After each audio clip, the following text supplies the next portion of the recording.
This edition of the Ridley Report is brought to you by patriotinternet.com. Really? There are a few details here on this piece of legislation from the folks over at the Campaign for Liberty, campaignforliberty.com, their website. It says here that it's in committee right now and that very few representatives have read it. Apparently it will be devastating for everyday folks, but great for factory farming operations like Monsanto and Tyson, to name a few. I have no doubt that, this is again the Campaign for Liberty saying, they have no doubt this legislation was heavily influenced by lobbyists from the huge food producers. It's so broad-based that technically someone with a little backyard garden could be fined and have their property seized.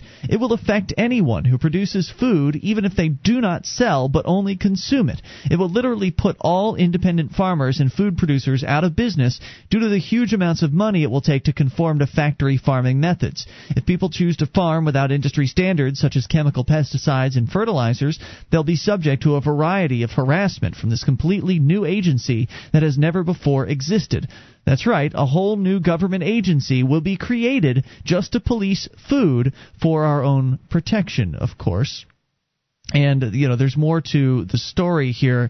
It looks like it criminalizes organic farming, but doesn't actually use the term organic. So they must get into definitions of, you know, what types of farming are criminal versus what aren't. And essentially criminal farming defines, organic as criminal farming.